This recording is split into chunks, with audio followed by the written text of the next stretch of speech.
శ్రీ సంజీవదేవ్ గారి ఆత్మకథ తుమ్మపూడి 57వ భాగం. గతంలోకి అనేటువంటి భాగంలో 34వ శీర్షిక ఆరాధన. ఫిబ్రవరి మాసం ఒక విశేష మాసం. మిగతా 11 నెలలకు 30 రోజులు ఉంటాయి. దీనికి 28 మాత్రమే.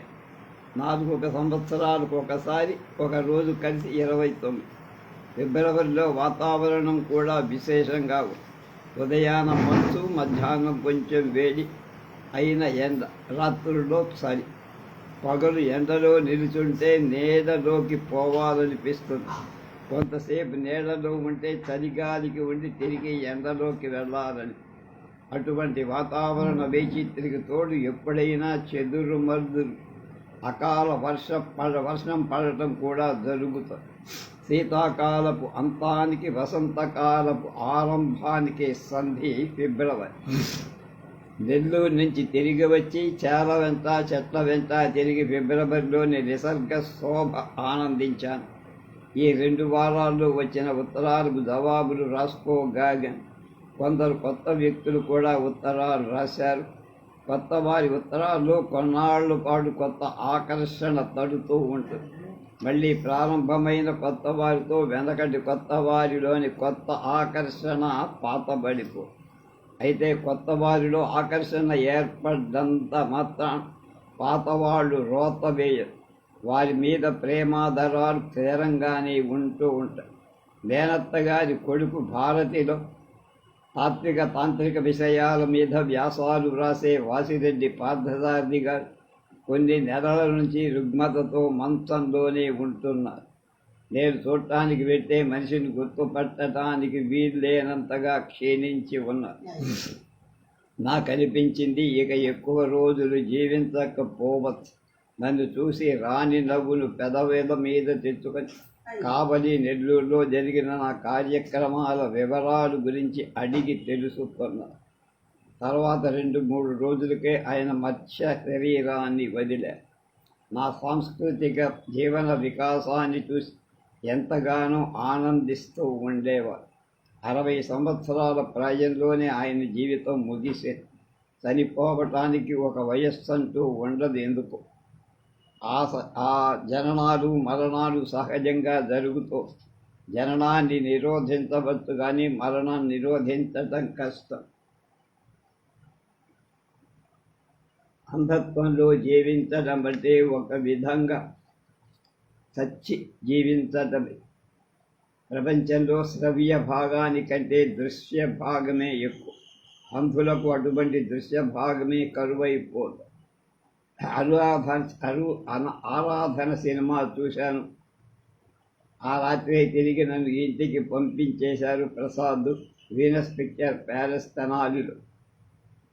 తర్వాత మరొకసారి స్మృతి ఫలకం మీద చూసుకున్న వీనస్ పిక్చర్ ప్యాలెస్ తెనాలిలో బృహత్తరమైన సభ ఏర్పాటు చేశారు. ఆరాధనలో పాల్గొన్న నటులంతా ఒకరిద్దరు తప్ప వేదిక మీద హాజరై ఉన్నారు. నన్ను కూడా వేదిక మీదకు ఆహ్వానించారు. ఆ నటీనటవర్గంలో నన్ను ఎరిగిన వాళ్ళు ఇద్దరే. ఒకరు నటుడు జగ్గయ్య, రెండో వారు డైరెక్టర్ వి మధుసూదనరావు. వారు నన్ను పలకరించి మర్యాద చేశారు. మిగతా వాళ్ళంతా అపరిచితులు. పరిచయం లేకపోయినా గుమ్మడి మొదలైన వాళ్ళని గుర్తించాను. వారి పాత్రలను చూసినందు వారికి మాత్రం నేనెవరో తెలియదు. కవి కథ చిరంజీవి, ప్రధాన స్తోత్రధారి అక్కినేని నాగేశ్వరరావు సభకు హాజరు కాదు.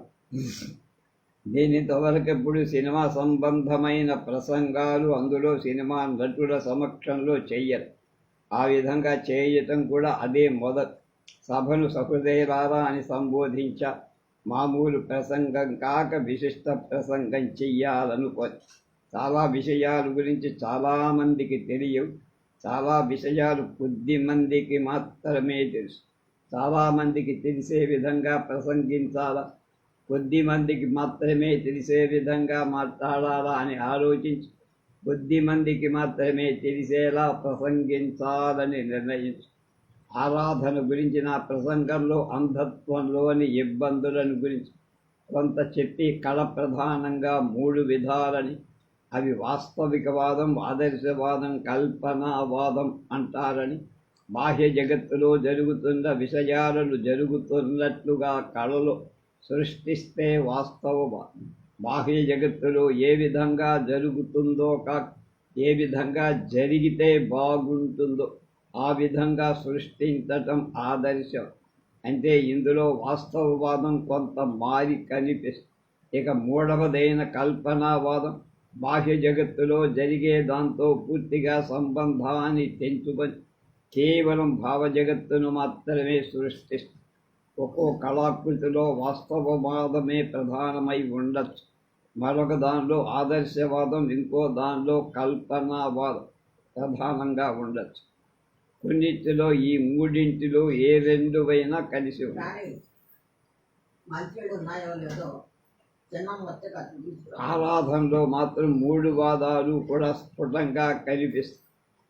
ఇతరులో హాస్యం మాత్రం కొంచెం ముదురుగా ఉంది, ఇంతకంటే కొంచెం లేతగా ఉంటే బాగుండు. అయితే సామాన్య ప్రజానైకానికి ఈ మాత్రం ఉంటేనే అంతుందేమో. వీనస్ పిక్చర్ ప్యాలెస్ వారు సభానంతరం మంచి విందు చేశారు. విందు తర్వాత నాతో కలిసి తుమ్మపూడి నుంచి వచ్చిన పరంజ్యోతి, నేను కలిసి రైల్లో ఇంటికి వచ్చి వేసవి ఎండలు బ్రహ్మాండంగా మండుతున్నాయి. సాయంత్రానికి పశ్చిమాకాశం కొంచెం మసక పారింది, మేఘాలు వర్షం కురిస్తే బాగుంటుందని. కృష్ణా జిల్లా పెడతనగల్లు నుంచి లింగం వీరభద్రయ్య చౌదరి గారి ఉత్తరం. పెడతనగల్లు వచ్చి తమ ఇంట్లో చిత్ర సంగ్రహాన్ని చూసి బొమ్మ. అయినా నేను కూడా ఆంధ్రప్రదేశ్ కవిత కళాకారుని సభ్యులం ఆయన నేను వచ్చి ఉన్న ఆదంట జానకీరాం నుంచి కూడా ఉత్తరం రేపు రాత్రికి పెడతనగడ్డు వెడదామని. నేను ఆ పగలే విజయవాడ చేరా. రాత్రి జానకీరాం, నేను, గొర్రెపాటి వెంకట సుబ్బయ్య గారు కారులో బయలుదేరి అర్ధరాత్రికి పెడతనగడ్డు వస్తున్నామని బారిస్టర్ వీరభద్రయ్య చౌదరికి తెలుసు. అందుకే ఆయన మాకు తగిన విశాల మేడ మీద పడకలు వగైరా ఏర్పాటు చేసి మేడ చుట్టూ మైదానమై చెట్టు ఉండడంతో వేసవి రాత్రి కొంత చల్లదనంగా, వేసవిలో ఒక అలసత్వం, ఒక అలసట, బద్ధకం ఉంటాయి.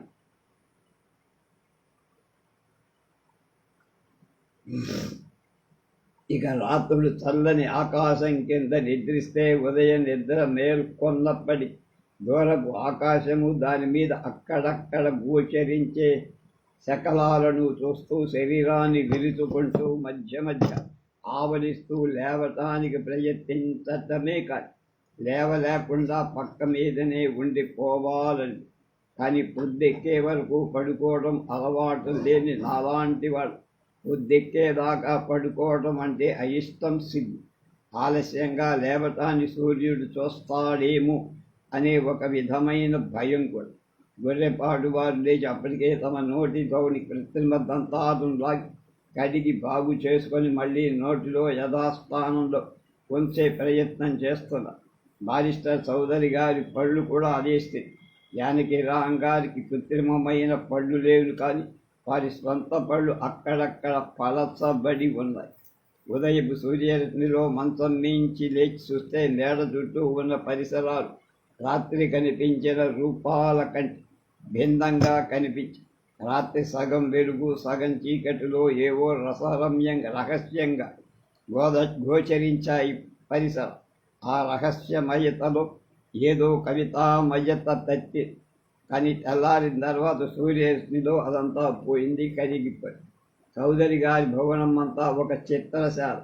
ఎందరెందరో ఆనాటి ఆంధ్ర చిత్రకారులు చిత్రించిన అనేక చిత్రాలతో గోడలన్నీ అలంకరించబడ్డాయి.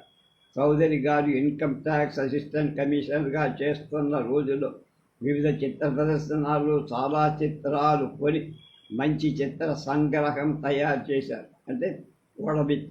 శృంగార రసం చౌదరి గారికి ఎక్కువ ఇష్టం. వారి వయస్సు ముదిరిన కొద్దీ శృంగార రసం మీద వారి ప్రీతి కూడా ముదరజొచ్చి, చౌదరి గారు ఆతిథేయుడుగా ఉత్తమం. వారి ఆతిథ్యాన్ని స్వీకరించటానికి అతిథులు భోజన ప్రియులై ఉంటేనే తప్ప తట్టుకోలేరు. అప్పటికి అక్కడికి కొంత దూరంలో ఉన్న ఘంటసాల నేను చూసి ఉన్నదాల జానకిరాం గారు ఇదివరకే చూసి ఉన్నందున ఘంటసాల వాసుడైన గొర్రెపాటి వెంకట సుబ్బయ్య గారు ఆ సాయంత్రం నన్ను ఘంటసాల తీసుకువెళ్ళి చూపించి తీసుకొచ్చారు. ఘంటసాల పెద్ద గ్రామం, చరిత్రాత్మకమైన గ్రామం. జలధీశ్వరాలయం దగ్గర పెద్ద మైదానం ఉండటం ఎంతో రమ్యంగా ఉంది. ఘంటసాల నుంచి ఆ రాత్రికి తిరిగి పెడతనగడ్డు వచ్చాం. భోజనం తర్వాత మళ్ళీ విజయవాడ ఆ రాత్రి కిందటి రాత్రి కంటే ఈ రాత్రి ఎక్కువ వేడి. విజయవాడలో ఆ రాత్రి జానకీరాం గారి బావమల్లి ఎల్లేపెద్ది సుబ్రహ్మణ్యం గారి ఇంటి దగ్గర నిద్రించి మర్నాడు తొమ్మపూడి వేసవిలో ఇటువంటి ప్రయాణాలు కొంత ఆనందమిచ్చిన అంతకు మించిన బడలికనిస్తాయి. ఎందుకనో ఈ వేసవి గడపడం కొంచెం విసుగ్గానే ఉంది.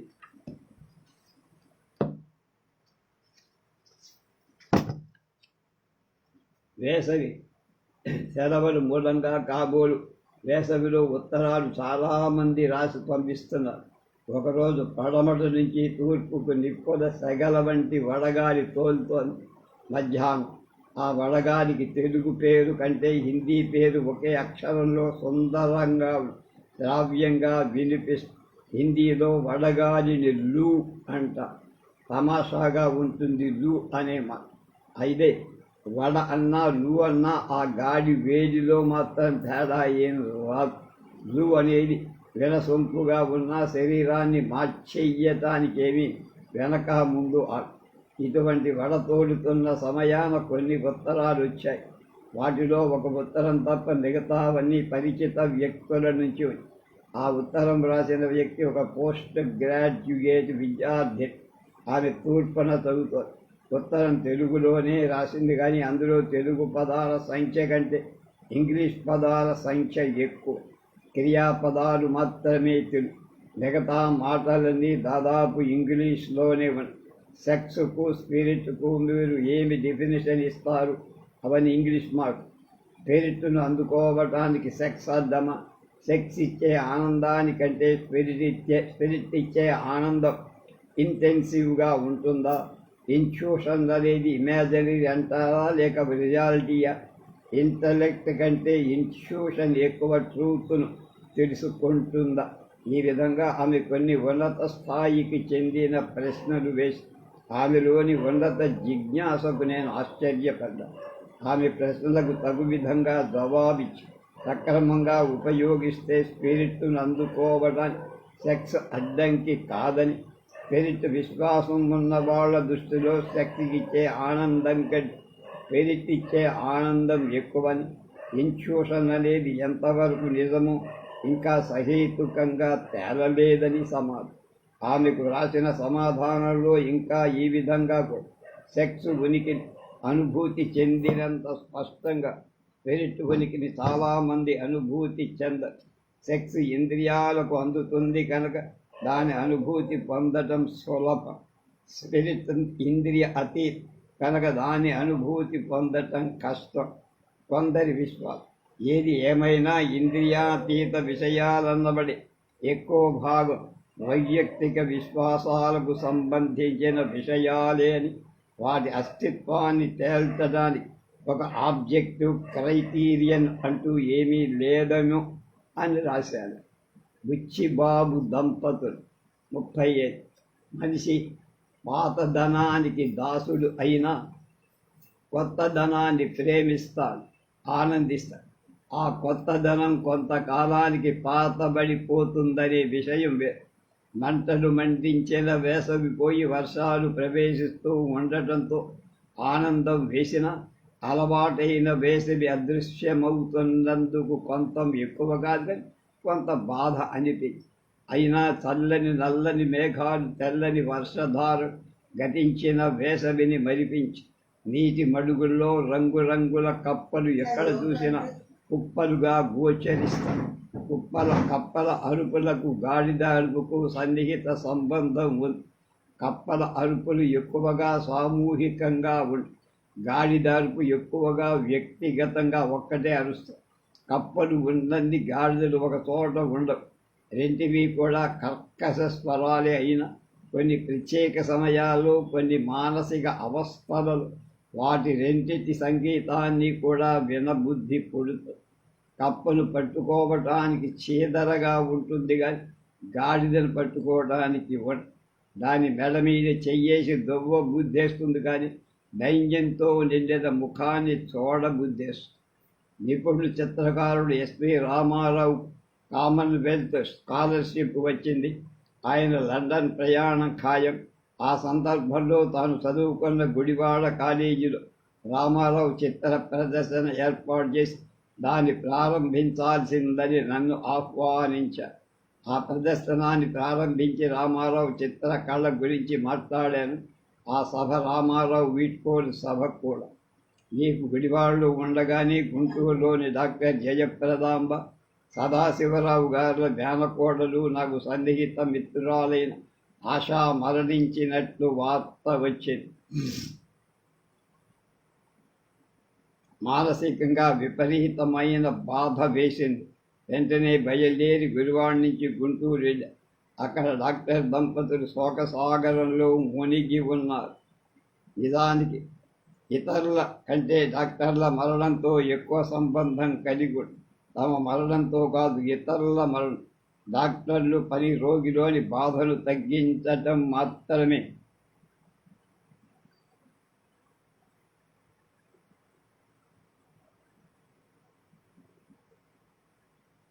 మరణాన్ని తట్టివేయటం వాళ్ళ పని. అందువల్ల డాక్టర్ల కళ్ళ ఎదుట ఎన్ని మరణాలు జరుగుతూ ఉంటాయి. ఆశా మరణించిన తర్వాత డాక్టర్ జయప్రదాంబ సదాశివరావు గారు కూడా శోక సంతప్తులయ్యారు.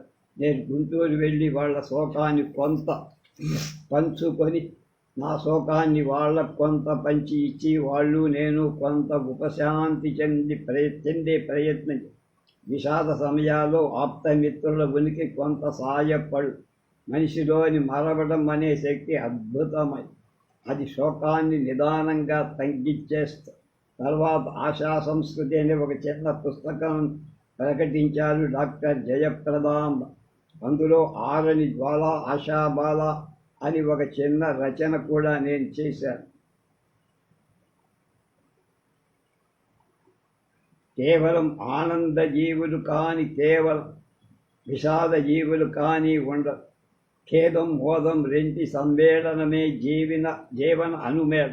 ఉషా జీవితంలో ఈ రెంటి సమ్మేళన, ఈ జీవన అనుమేళన నిత్య సత్యంగా గోచరి. జీవితంలో మరణం తప్పదని అందరికీ తెలుసు. స్వల్పకాలంలోనే మరణం తప్పదని ఆశాకు మాత్రమే తెలుసు. సున్నం తెల్లగా ఎందుకుంటుంది, బొగ్గు నల్లగా ఎందుకుంటుంది, బొగ్గు తెల్లగా ఎందుకుండదు మొదలైనటువంటి ఎన్నో వైజ్ఞానిక ప్రశ్నలు మొదలు ఆధునిక తెలుగు సాహిత్యానికి పితామహుడు కందుకూర, గొరదాడ అనే సాహితీ ప్రశ్నల వరకు ఆమెలో బయలుదేరే.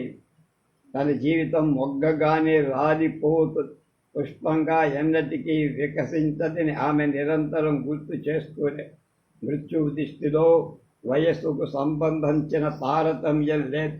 కొన్నాళ్ళు గుంటూరులో ఒక సన్మాన సంఘం నుంచి ఉత్తరం వచ్చి ఆ సన్మాన సంఘం ప్రసిద్ధ కథాసి నాజర్కు సన్మానం ఏర్పడిన సంఘం. సన్మాన సభకు నన్ను అధ్యక్షత వహించమని రాశారు. నేను ఒప్పుకోను. నాజర్ సన్మాన సభ సాయంత్రం ప్రారంభమైంది. అందులో ఉపన్యాసకులుగా అమరేంద్ర, పి హనుమయ్య, కారుమంచి వెంకటేశ్వరరావు మొదలైన వాళ్ళు ఉన్నారు. అతను అధ్యక్షోపాసనాన్ని నాజర్లోని ప్రత్యేక కళా ప్రతిభను గురించి, ఆయన ఆట గురించి భావభంగిమల గురించి కొన్ని సంవత్సరాల క్రితం మహాపండిత రాహుల్ సాంకృత్యాన్ని వచ్చిన సందర్భంలో నాజర్తో నాకేర్పడిన పరిచయాన్ని గురించి మాట్లాడారు. హరికథకులను గొప్పగా చూడటం, బుర్ర కథలను గొప్పగా చూడకపోవడం జరుగుతూ వస్తుంది. హరికథ ప్రధానంగా జానపద కిందకు రాకపోవడం, బుర్ర కథ జానపదగా కళగా భావించడం అందుకు కారణం. త్యాగానికి, దాతృత్వానికి చెందిన విషయాలు మొదలైనవి ఉన్నాయి. తర్వాత ఆ సభ గుంటూరులో ప్రిన్సిపల్ సివిఎన్ ధన్ నడుపుతున్న రవి ట్యుటోరియల్ కాలేజీ మేడ మీద జరిగింది. సభ జయప్రదంగా ముగిసినందుకు సంతోషిస్తూ తిరిగి విజయవాడ రేడియో స్టేషన్లో నిపుణ నవలాకారుడు బుచ్చిబాబు గారు పనిచేస్తారు. ఇద్దరం కలిసి ఒకరినొకరు చూసుకోవాలా. రేడియో ప్రసంగాలు చెయ్యాల్సిన రేడియో స్టేషన్కి వెళ్తే స్టేషన్ వారు నాకు చీటీ అందించి అది బుచ్చిబాబు గారు నాకు అందించమని ఆయన ఇచ్చిన. తమకు శరీరం బాగా లేక తాము ఆనాడు రేడియో స్టేషన్కి రాలేదని నా రేడియో ప్రసంగం రికార్డ్ అయిన తర్వాత నేను తమ ఇంటికి వస్తే సంతోషిస్తామని వెంట పెట్టుకొని ఇంటికి తీసుకురమ్మని రేడియో స్టేషన్లో ఒక్కరిని ఏర్పాటు చేసి నా రికార్డింగ్ పూర్తయిన తర్వాత రేడియో స్టేషన్లో నన్ను బుచ్చిబాబు గారి ఇంటికి తీసుకువెళ్ళాను. నేను ఎప్పటి నుంచో ఎరుగున్న ముఖం గల స్త్రీ ఒకరు వచ్చి తలుపు తీసి నిండుగా నవ్వుతూ లోపలకు తీసుకువెళ్ళి బుచ్చిబాబు గారు ఎదురొచ్చారు. ఆమె ఎరుపు, ఆయన ఎరుపు కాదు నలుపు కూడా. దంపతులిద్దరూ కూడా మనసు విప్పి నిండుగా నవ్వుతారు. బుచ్చిబాబు గారితో సమానమైన నైపుణ్యం లేకపోయినా కొంత తక్కువ నైపుణ్యంతో శివరాజు సుబ్బలక్ష్మి గారు కథ రాస్తారు, బొమ్మలేస్తారు. రేడియోలో నా రికార్డింగ్ బాగా వచ్చిందా అని బుచ్చిబాబు గారు మొదట ప్రశ్నించారు.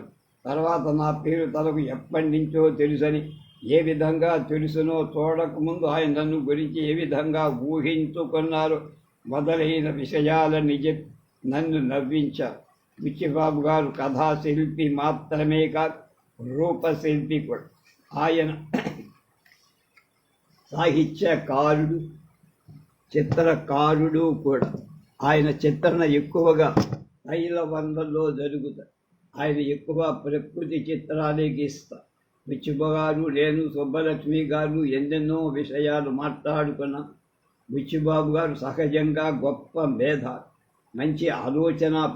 ఆయన నవలాకారుడైన ఆయన ఎక్కువగా చదివేది నవలలు కాదు, అంతర్జాతీయ మేధావులు రచించిన ఆలోచనలు రేపే గ్రంథం. అయితే ఆయన నిత్య జీవితంలో మాత్రం మేధాజీవిగా కాక హృదయ జీవిగా ఉంటారు. మిత్రులతో సంభాషిస్తున్న తన మేధాశక్తిని ప్రదర్శించకుండా ఆయన సామాన్య మానవతను మాత్రమే ప్రదర్శిస్తారు. ఆయన చిత్రించిన చిత్రాలు చాలా ఉన్నాయి. అవన్నీ ఎక్కువ తైలవర్ణాలే. సుబ్బలక్ష్మి గారికి అతిథులంటే చాలా ఇష్టం. సాయంత్రం దాకా వారితో సాయంత్రానికి ఇంటికి తిరిగి వచ్చారు. 3వ రోజు బుచ్చిబాబు గారి నుంచి ఉత్తరం. నిన్న మీ రాక మాకు సంతోషాన్ని ఇచ్చింది. నిన్నటి మన సమావేశంలో నేను ఎక్కువగా మాట్లాడటం, మీరు ఎక్కువగా వినటంతోనే సరిపోయి నాకు తర్వాత సుబ్బలక్ష్మి చెప్పింది. అంతవరకు ఆ విషయం నాకు తెలియదు. ఈసారి మీరు వచ్చినప్పుడు వినే వంతు మాది, మాట్లాడే వంతు మీరు త్వరలో రాసిన కవలు, కాగితం కూడా చాలా రమ్యంగా ఉన్నాయి. అవి మన దేశంలో దొరుకుతాయా? ఆ కాగితాల మీద ఉత్తరం రాయకుండా పంపినా కూడా అందుకనే వాళ్లకు అందంగా, ఆనందంగా ఉంటుంది. బుచ్చిబాబు గారి పెద్ద ఉత్తరాలు రాయటం అంతగా అలవాటు లేదు. నేను జవాబు రాశాను. ఈ వ్రాస్తున్న కాగితం చూశారా ఎంత బాగుందో? చూడటానికి తేడా తెలియదు, కానీ చేతితో స్పర్శిస్తే మాత్రం దాని ప్రత్యేకత కనిపిస్తుంది. ఏదో ప్రత్యేకమైన వెన్నెలాంటి మృదువైన టెక్స్చర్. ఇది అమెరికన్ కాగితం. ఒక అమెరికన్ మిత్రుడు ఈ కాగితాలను వీటికి జోడైన కవర్లు పంపించారు. ఈ కాగితం పేరు షూడేటోన్. షూడ్ అంటే నునుపు చేయని చర్మం అని అర్థం కదా. అంచేత ఈ కాగితం చర్మాన్ని పోలి ఉంటుంది. పట్టుకు చూస్తే నేడు నెలవంక అనే మాసపత్రిక రోహిణి తీరానా అనేది వ్రాసి పంపా. 25 సంవత్సరాల నాటి శాక్యుల కోసదీయుల గాథ. రోహిణీ నదీ జలాల విషయంలో ఉభయ రాజ్యాలు ఘోర యుద్ధాన్ని గౌతమ బుద్ధుడు ఆపేసిన ఉదంతం. 2500 సంవత్సరాలంటే ఎంతో ప్రాచీన కాలం అనిపిస్తుంది. ఐతిహాసిక, కానీ భూగర్భ శాస్త్ర కాలాలతో పోలిస్తే చాలా ప్రాగైతిహాసిక కాలాలు కూడా చాలా ఇటీవలవి అని అనిపిస్తుంది. చెప్పాను కదా మీకు, ఈ వేసవులు ఎటు వెళ్ళటం లేదు. ఊర్లోనే చెత్త కింద కాలవ గట్ల పైన పూర్తిగా ఎండని కాలవలోని నీటి మడుగుల ఒడ్డున ఉన్న తడి ఇసుక మీద కాలం గడుపుతారు. ఒకనాటి ఉదయం బుచ్చిబాబు గారు సుబ్బలక్ష్మి గారు కలిసి తుమ్మపూడొచ్చారు. ఆ రోజంతా మాతో కలిసి వారు పల్లెటూరి జీవితాన్ని గడిపి చేలు, చెట్లు, కాలువలు మొదలైనవన్నీ తిరిగి. నిమ్మ తోటలో మామిడి చెట్టు ఉంది. మామిడి చెట్టు మొదట్లో పెద్ద పుట్ట, పుట్టలో గొప్ప త్రాసు. అప్పుడప్పుడు పాము పుట్ట వదిలి బయట తిరుగుతూ మేము దాన్ని చూసి తొలగిపోతాం. దాన్ని చంపే ప్రయత్నం చెయ్యం. అది కూడా మమ్మల్ని చూసి తొలగిపోతాం. మమ్ము చంపడానికి అది ప్రయత్నించదు, దాన్ని మేము అంతే. ఇంటికి వచ్చిన తర్వాత భోజనాలు ముగించుకొని అందరం తీరిగ్గా కూర్చొని అనేక విషయాలు మాట్లాడు. నా నీటి రంగుల చిత్రాన్ని చూపా. నీటి రంగుల ప్రకృతి చిత్రాల్లో వాతావరణ శోభ వ్యక్తమైనంత కోమలంగా తైలవర్ణ చిత్రాలు వ్యక్తం కాదు. అందువల్ల బుచ్చుబాబు గారి నా ప్రకృతి చిత్రాలు నచ్చటం బాగా జరిగి, సరే తుమ్మపూడి జ్ఞాపకాలు మోసుకొని వాళ్ళిద్దరూ ఆ రాత్రే విజయవాడ వెళ్ళిపోయారు. వారు వెళ్ళిపోయాక నాకు ఒక వారం రోజుల పాటు జ్వరం వచ్చి లేవలు. జ్వర సమయం తర్వాత నేను బుచ్చిబాబు గారికి ఉత్తరం, ఈ మధ్య ఒక వారం రోజులు మంచంలో జ్వరంలో ఉండి లేచాను. సంవత్సరానికి ఒకసారి జ్వరం వస్తే పోతే మంచిదట. ఆ సంవత్సరం అంతా ఎంతో ఆరోగ్యంగా ఉంటుందట. దేహం ఆరోగ్యంగా ఉంటే దేహి ఆనందంగా ఉంటుంది. సంవత్సరానికి ఒకసారి జ్వరం వచ్చి పోతేనే అంత ఆరోగ్యమైన, 1-2 సార్లు వచ్చిపోతే ఇంకా అంత ఆరోగ్యంగా ఉంటుందో. ఎల్ ఎట్రీ ఎట్ లే నీత్ అనే ఫ్రెంచి గ్రంథం యొక్క Jean Paul Sartre being and nothingness అనే దాన్ని తెప్పించి చదువుతున్నానని, 636 పేజీల ఉద్గ్రంథం అని, 636 రోజులు చదివితే కానీ అది పూర్తిగా మేధకు పదుందా లేదా అని తెలుసుకోనే గోరేటువంటి వాళ్ళకి ఈ పుస్తకం ఒక పరీక్ష. అటువంటి గ్రంథాలు అనువాద రూపంలో ఇంకా ఎక్కువ జటిలమవుతాయి. మూలం ఫ్రెంచిలోనూ ఈ గ్రంథాన్ని చదివితే బాగుండేది. కానీ నా ఫ్రెంచి భాషా పరిచయం అంత ప్రగాఢమైంది కాదు. ఫ్రెంచి నేర్చుకున్న దానికంటే తరువాత మరిచిపోవడం ఎక్కువ. సార్త్రే తన ఎగ్జిస్టెన్షియలిజం అంటే ఫినామినలాజికల్ ఆంటాలజీని ఇందులో ఎంతో వెడల్పుగా లోతుగా చేర్చి, ప్రథమ దృష్టిలో గ్రంథం పూర్తిగా పునరుక్తిలు అనిపిస్తుంది. కానీ క్రమేణా అంతర్దృష్టి నిశితమైన కొద్దీ ప్రతి వాక్యం నిత్యం నూతనంగా కలు. బీయింగ్ ఇట్ సెల్ఫ్కు, బీయింగ్ ఫర్ ఇట్ సెల్ఫ్కు ఉండే భేద విశదీకరించడం సార్త్రే పడిన బాధ అంతంత కాదు. పాఠకులకు అంతకు మించిన బాధ పడితే కాదు.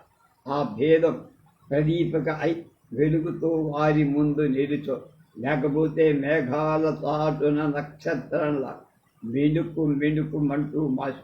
నూతన విషయాలకు సంబంధించిన గ్రంథాలు అర్థం చేసుకోవడంలో కొంత కష్టంగా ఉన్న ఆ కష్టంలో ఏదో ఆనందం. సార్త్రే రచించిన ఆ పుస్తకం ఒకసారి చదివితే సరిగ్గా అర్థం కాలం. తిరిగి రెండవసారి చదవాలంటే కొంత విసుగు. కొందరు ఇటువంటి ఉపశాంతి కలిగించే మార్పు అవసరం. ఇవాటిది చివరిది 36 చిత్రకారుల కాన్ఫరెన్స్. కళాకారుడు తాను స్వయంగా దర్శించి మాత్రమే సంతృప్తి చెందుతాడు. తాను దర్శించిన దాన్ని ఇతరులకు ప్రదర్శించితే కానీ ఎక్కువ సంతృప్తి రాదు. దర్శించడం ద్వారా ఒక కళాకారుడు ప్రేక్షకులను అందుకోడు. అందుకే శిల్పకళా ప్రదర్శనాలు, చిత్రకళా ప్రదర్శనాలు. నా చిత్రకళా సృష్టి ప్రారంభమై 2 ఏళ్ళు అయినా ఎక్కువ చోట్ల ప్రదర్శించడం జరిగింది. విజయవాడలో ఆంధ్ర అకాడమీ ఆఫ్ ఆర్ట్స్ వాడు, గుంటూరులో అమెరికన్ కల్చరల్ సెంటర్ వారి సహకారంతో నా చిత్ర ప్రదర్శనాన్ని గుంటూరులో అమెరికన్ కల్చర్ సెంటర్లో ఏర్పాటు చేశారు. దాని Vijayawada radio station director Balasundaram గారు దాన్ని ప్రారంభించారు. ఆయన ప్రారంభ ఉపన్యాసం తర్వాత నా ప్రసంగత. ఆ సభకు గుంటూరులో మేధావులు చాలామంది వచ్చారు. వారిలో హిందూ కళాశాల ప్రిన్సిపాల్ వల్లభజోస్వర సుబ్బారావు గారు కూడా ఉన్నారు. నా ప్రసంగంలో అన్న I cannot venture to utter that the art of painting is more powerful in expressing the inexpressible than the art of literature, and yet I can say that in some situations the form is more expressive than the word, but at the same time there are also situations where the word is more expressive than the form. Thus, word and form are complementary. నా ప్రసంగం అయ్యాక principal Subbarao గారు శ్రోతల్లో నుంచి లేచి సంజీవదేవి చిత్రకారుడు, సాహిత్యపరుడు కల సాహిత్యం కంటే చిత్రరచన గొప్పదని కానీ చిత్రరచన కంటే సాహిత్య రచన గొప్పదని కానీ రెంటికి సమాన స్థానం సంతృప్తి చెందటాన్ని నేను ప్రత్యేకంగా అభినందిస్తున్నానని నవ్వుతుంది. చిత్రాలు చూస్తున్న వివిధ మానసిక స్థాయిలు గల వ్యక్తి నన్ను వాటిలో నుంచి మంచి చెడుల గురించి మాట్లాడారు. జవాబు నేను చీకటి పడుతుండగా నవ్వుముఖంతో ఒక యువకుడు వచ్చి చిత్రాలు చూడకుండా ముందుగా చిత్రకారుడు నన్ను చూసి, తన పేరు కె వాసుదేవరామని, గుంటూరు మెడికల్ కాలేజీలో చదువుతున్నాని, ఇంకేమేమో మంచి మాటలు చెప్పి నా దృష్టిలో మంచివాడుగా కనిపించి తర్వాత నన్ను వెంటబెట్టుకొని నా చిత్రాలని విమర్శ దృష్టితో చూసి సంతోషించి తెలివిగల యువకుడు మాత్రమే కాక మంచి యువకుడిగా కనిపించారు. నా చిత్ర ప్రదర్శన గుంటూరులో 3 రోజుల వరకు ఉంది. నాకు మాత్రమే సరిపోయినప్పుడు నా చిత్రాలు ప్రదర్శన ఎందుకు? ప్రదర్శించడంలోని ఆశయం అవన్నీ ఇతరులకు నచ్చాలని మాత్రమే కాదుగా. గుంటూరులో మెడికల్ కల్చరల్ అసోసియేషన్ వాడు చిత్రాలు విజయవాడలో ఎస్ఆర్ఆర్ కాలేజీ వాళ్ళు తీసుకెళ్ళి వారి ఉత్సవాల్లో ప్రదర్శించి ఆ సాయంత్రం అక్కడ నా ప్రసంగం ఏర్పాటు చేశారు. బుచ్చిబాబు ఆసంట అక్కడికి వచ్చారు. సభాంతరం మేము ముగ్గురం కలిసి బుచ్చిబాబు ఈ గంటికి వెళ్ళి భోజనాలు ముగించి చాలా పొద్దుపోయే వరకు మాకు హైదరాబాద్ లలిత కళా అకాడమీ సమావేశంలో పాటు అఖిల భారత కళాకారుల కాన్ఫరెన్సు కూడా. నేరుగల కళాకారులు కొందరు, కళా మర్మజ్ఞులు కొందరు ఇతర ప్రాంతాల నుంచి వచ్చి డాక్టర్ ముల్కరాజ్ ఆనంద్, నిహార్ రంజన్ రాయ్, ప్రొఫెసర్ శంకో ముఖర్జీ, అలాగే లేడీ రాణి ముఖర్జీ మొదలైన వాళ్ళంతా వచ్చి లేడీ రాణి ముఖర్జీ కళాకారులు పోషిస్తూ గొప్ప చిత్రకళా సంగ్రహకర్త, చాలా ఎత్తుకు తగ్గ మందంగా నవ్వు ముఖంతో మందంగా ఉంటుందే కానీ మాంద్యంగా ఉండదు. కాన్ఫరెన్స్లో నేను ఆర్ట్ అప్రిసియేషన్ అనే ఉపన్యాసాన్ని చదవాలి.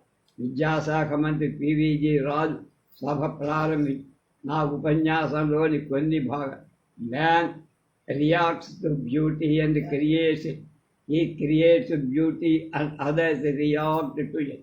Thus, the cult of beauty is twofold, creative and appreciative, and thus the creator and the connoisseur are interdependent on both of them. Equally do depend upon the common man and vice versa for creation, appreciation and patronage of art.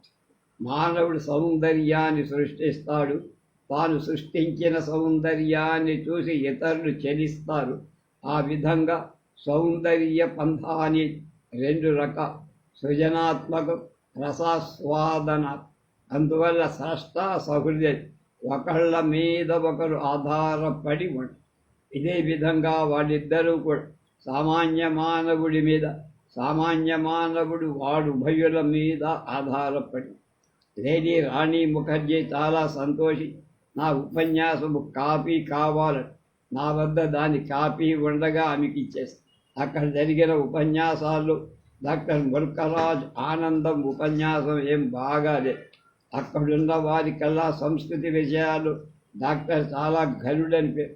అయినా ఆయన ప్రసంగం చాలా హీనంగా ఉంది. హైదరాబాద్ నుంచి తిరిగి వచ్చిన కొన్నాళ్ళు జపాన్ నుంచి ఏ నెట్ ఆఫ్ ఫైర్ ఫ్లైస్ అనే సుందర సచిత్ర గ్రంథం వచ్చి జపాన్లో తయారైన అన్ని పుస్తకాలాగా అది కూడా సుందరంగా అమెరికాలో జపాన్లో స్థాపించబడిన చార్లెస్ లిటిల్ కంపెనీ జపాన్ సంస్కృతికి చెందిన అనేక గ్రంథాలు అందంగా ప్రచురిస్తాయి. కొన్ని పుస్తకాలు పైకి మాత్రం అందంగా కానీ లోపల చెత్త చదవటానికి, కానీ అలాంటి కాక లోపల బయట కూడా అందంగా. అది జపాన్ హైకు కవితకు ఇంగ్లీషు పద్యానువాదం.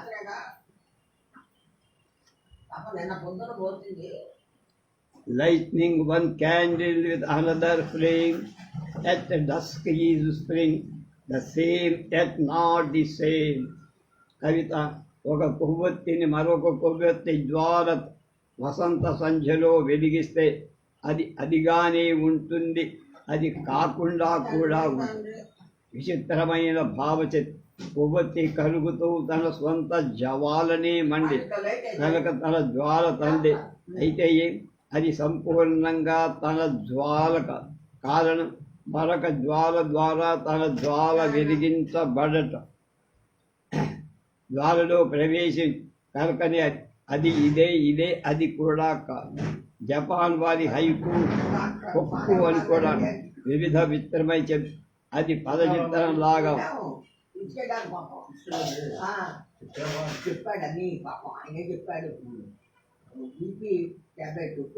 జపాన్ భాషలో త్రిపదలో ఉన్నదాన్ని ఇంగ్లీషు ద్విపదగా అనువదించారు అనువాదక.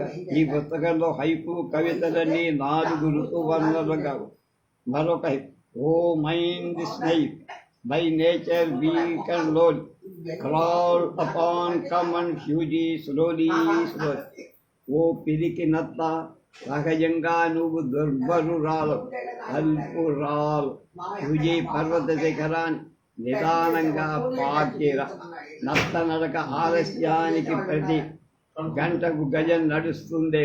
అటువంటి నెమ్మదిగా పాకే నత్త హీనమైన బలహీనమైన చివరికి నత్తను ఫ్యూజీ పర్వత శిఖరాన్ని ఎందుకొమ్మని పిలవడం హాస్యాస్పద.